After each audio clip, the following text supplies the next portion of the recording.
আমাদের প্রতিনিধি যেমনটা জানাচ্ছিল যে কুয়াশার দাপট রয়েছে, আর এই কুয়াশার দাপটের সুন্দরবনেও কিন্তু কুয়াশার দাপট দেখা যাচ্ছে, যে কারণে নদী চলাচল, নদী পারাপার হতে গিয়ে নৌকো কিছুটা সমস্যা হচ্ছে, নৌকা চলাচল ব্যাহত হচ্ছে, সমস্যায় পড়ছেন নিত্যযাত্রীরা। যে ছবি দেখতে পাচ্ছেন সুন্দরবনের ছবি, কুয়াশার চাদরে এমনই ঢেকে গিয়েছে যে দেখাই যাচ্ছে না দূর দূরান্ত।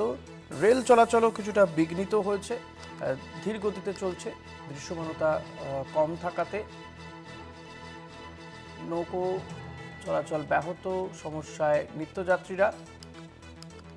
ট্রেনও কিছুটা ধীর গতিতে চলছে বলে জানা যাচ্ছে। কুয়াশার দাপট সকাল থেকেই সুন্দরবন এলাকায়। সঞ্জিত চক্রবর্তী রয়েছে আমার সঙ্গে। সঞ্জিত, বেলা বাড়ার সাথে সাথে পরিস্থিতি কি কিছুটা উন্নতি হয়েছে? কুয়াশার দাপট কিছুটা কমলো? দেখো, একেবারে সকালের যে চিত্রটা ছিল সুন্দরবন অর্থাৎ প্রান্তিক যে সীমান্ত সুন্দরবনের যে কুয়াশার দাপট অর্থাৎ যার পরে দৃশ্যমানতা যখন সময় যাচ্ছে একটু পরিষ্কার হচ্ছে, কিন্তু এখনো সেই দৃশ্যমানতাটা একটু সেই যে পরিমাণ সকালে গিয়েছিল সেটা আজকে তো একটু স্বাভাবিক হচ্ছে, কিন্তু এখন পুরোপুরি কিন্তু স্বাভাবিক হয়নি, যার ফলে যে নদীমাতৃক এলাকায় রয়েছে নৌকা চলাচল, ফেরি চলাচলে অসুবিধা হচ্ছে এলাকার যেসব যাত্রীরা।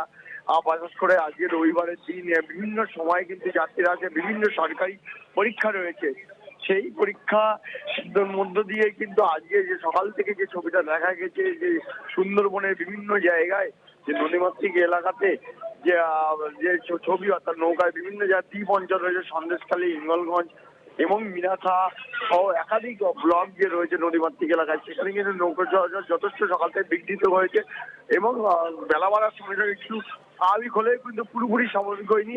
এছাড়াও যে ট্রেন অর্থাৎ কুয়াশার দাপটে কিন্তু সকাল থেকে আসামাবাদ শিয়ালদা যে ডাউনের লোকালে চলছিল, ট্রেন চলছিল, সেগুলো বিঘ্নিত হচ্ছে অর্থাৎ ধীরে চলছিল, যার কারণে বেলা বাড়ার সঙ্গে সেটাও স্বাভাবিক হচ্ছে।